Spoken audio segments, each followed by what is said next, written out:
Hello बच्चों, let's read the question. Given a sample of radium 226 having half-life of 4 days, find the probability a nucleus disintegrates within 2 half-lives.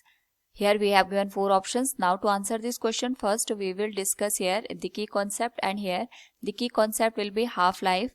तो half life का मतलब ये होता है कि हमारे पास यहाँ पे कोई भी रेडियो एक्टिव सब्सटेंस अगर गिवन है और वो डिसइंटीग्रेट होके अपने आप को एक स्टेबल न्यूक्लियस में कन्वर्ट कर रहा है, तो जितने टाइम में यहाँ पे नंबर ऑफ सब्सटेंस रिड्यूस होके हाफ रह जाते हैं, यानी हाफ हमारे पास यहाँ पे एक स्टेबल न्यूक्लियस में कन्वर्ट हो जाते हैं, it is known as the half life. And यहाँ पे अगर हम हाफ लाइफ को रिप्रेजेंट करें in the number of given sample, it is given as n not divided by 2n.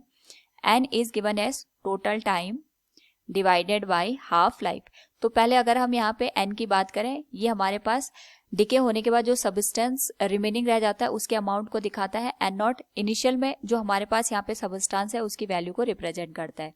तो हमारे पास रेडियम 226 दे रखा है जिसके हाफ लाइफ 4 डेज के बराबर है, यानी टी हाफ की जो वैल्यू है it is given as 4 days.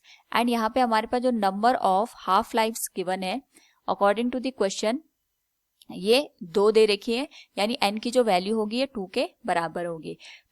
Now according to the question हमें यहाँ पे प्रोबेबिलिटी फाइंड आउट करनी है कि न्यूक्लियस के डिसइंटीग्रेट होने की विद इन 2 हाफ्स लाइफ. तो अगर हम यहाँ पे प्रोबेबिलिटी की बात करेंगे तो ये हमें यहाँ पे फाइंड आउट होगा कि डिसइंटीग्रेट होने के बाद कितने एटम्स हमारे पास रिमेनिंग रह चुके हैं, यानी n not minus n divided by n not के बराबर जो भी वैल्यू आएगी वो हमें डिसइंटीग्रेशन की प्रोबेबिलिटी को रिप्रेजेंट करेगी. तो सबसे पहले हम यहाँ पे n को कैलकुलेट करते हैं, जो कि हम यहाँ पे पहले की कॉन्सेप्ट में भी डिस्कस कर चुके हैं. इसकी वैल्यू होगी n not divided by 2n के बराबर, और n की जो वैल्यू है ये हमारे पास यहाँ पे 2 के बराबर गिवन है, तो इसकी वैल्यू आ जाएगी n not by 4. So from here अगर हम डिसइंटीग्रेशन की प्रोबेबिलिटी फाइंड आउट करते हैं तो ये आ जाएगा हमारे पास n नॉट माइनस n की वैल्यू n नॉट बाई 4 आ जाएगी, and this will be divided by n not. तो इसकी जो वैल्यू आएगी that will be given at 3n not by 4 divided by n not. n not से n not cancel हो जाएगा and it will become 3 by 4.